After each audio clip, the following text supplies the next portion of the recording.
My parents went out that evening and left me at home with my 18-year-old brother, John. At first, I was excited. It felt like I had the whole big house to myself. At that age, it felt like total freedom. John told me he was heading out with his friends for a few hours and made me promise not to tell our parents. I agreed without thinking twice. I trusted him, and honestly, why wouldn't I want the house to myself? He knew he'd be in serious trouble if our parents found out. At first, being alone actually felt fun, especially on a weekend night. I ended up in the den and decided to put on a scary movie. Looking back, that was a terrible idea. I learned that pretty quickly.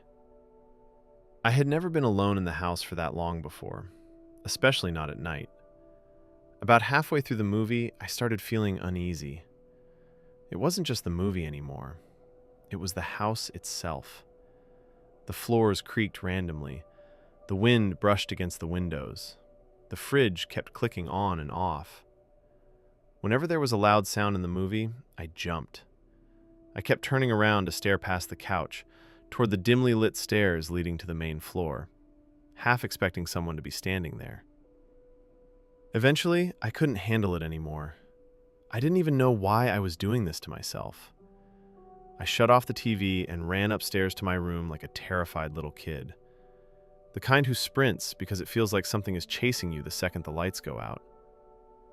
When I got to my room, I went into the bathroom that connected my room to my parents' bedroom. I brushed my teeth as fast as I could and tried to calm myself down. Then I went back into my room and turned on my Xbox 360. I started playing Call of Duty Zombies, hoping it would distract me and make me feel less scared. I played for hours and completely lost track of time. I stayed focused until my team finally died, which just made me annoyed. That's when I realized how late it was. I turned everything off and decided I should try to sleep. Not long after I lay down, I felt the house slightly shake. The front door had just closed. I assumed it was John coming back home. I stayed awake, listening to the sounds downstairs. At first, I thought he was moving around. That felt strange. Normally, he would go straight upstairs to his room. The noises downstairs kept going. After a while, something started to feel wrong. I heard quiet footsteps, strange thumps, sounds I couldn't really explain. I told myself the stupid horror movie was probably messing with my head. At that moment, I still believed there was a normal explanation. Even now, years later, I can still remember how quiet the house felt in that moment. It wasn't loud, it wasn't chaotic, it was just wrong. I tried to convince myself I was imagining things, that I was tired, that the movie had gotten into my head. But the noises downstairs didn't stop. They kept happening. Soft. Careful. I got out of bed and slowly walked to the window, expecting to see John's car parked in the driveway. It always parked in the same spot. I looked down. It wasn't there. That's when the panic really hit me. I didn't have a cell phone back then. I was only 11. The only way to contact my parents or my brother was one of the house phones downstairs. The idea of going down there felt impossible. I walked back to my bedroom door and gently checked the lock. It was locked, but I knew something that made it worse. The lock could be opened from the outside with nothing more than a fingernail. That knowledge made it feel useless. If someone wanted to get in, they could. I looked around my room, trying to figure out what to do. There wasn't much space. There wasn't anywhere to run. Then I saw it. The small, crawl-in closet built into the wall. It wasn't meant for hiding. It barely fit me. But it was the only option I had. I opened the closet door and squeezed myself inside. I carefully pulled the door shut behind me, making sure it didn't make a sound. Inside, it was dark, tight, hot. I pulled my knees up to my chest and tried to slow my breathing. I remember desperately hoping that I was just being paranoid, that it really was John, that maybe he parked somewhere else.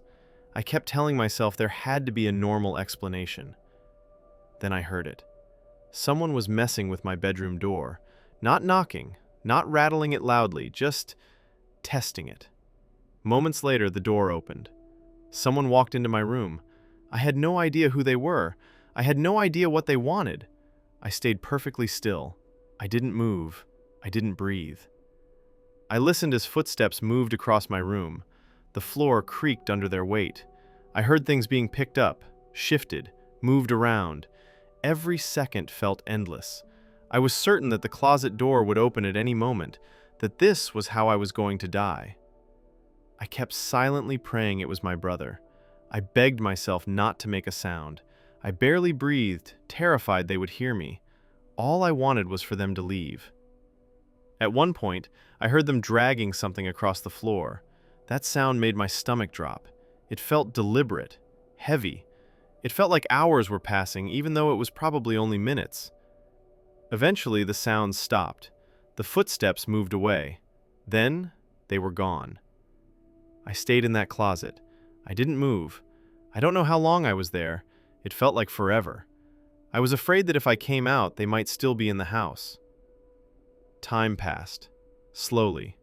Then, from somewhere in the house, I heard someone yelling my name. It was John. His voice sounded angry, panicked. A moment later, he rushed into my room and called my name again. I finally stepped out of the closet. The first thing he did was start yelling at me. He demanded to know why I was hiding and what I had done to his room.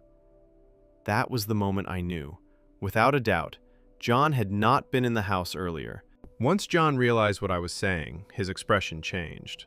The anger disappeared, replaced by something else. Fear. We didn't argue anymore. We didn't waste time. We started checking the house together, room by room, slowly, carefully. It didn't take long to see it. Drawers were pulled open, closet doors were left ajar. Things weren't where they were supposed to be. Then we noticed what was missing. The TV from the living room, game consoles, electronics. Anything small enough to carry and worth money was gone. Someone had gone through our house while I was upstairs, while I was hiding. They had taken their time. John didn't hesitate. He grabbed the phone and called the police. He sounded shaken, panicked. He tried to explain that someone had broken in while our parents were gone. We waited together in the living room. Neither of us sat down. Every sound made us turn our heads. Every shadow felt wrong. We checked the doors, the windows. That's when we saw it. The front door had been left unlocked. John didn't say anything, but I could see it on his face. He knew. The police arrived not long after. They asked us questions, wrote things down, made lists of what was missing. They told us there wasn't much they could do right away, but they would investigate. Then they told us to wait until our parents got home. The rest of the night felt endless. We stayed awake, walking through the house. I didn't want to be alone, not even for a second. Around 4 a.m, my parents finally came home. They could tell something was wrong the moment they walked in. My dad was furious. He went straight to John. He yelled at him. Then he hit him. Not just for leaving me alone, but for leaving the front door unlocked. My mom didn't yell. She came to me instead. She hugged me tightly and told me she was just thankful that I was alive. After that night, everything changed. John was forced to pay monthly rent to cover what had been stolen. My parents kept a close eye on him after that. I wasn't punished. I didn't need to be.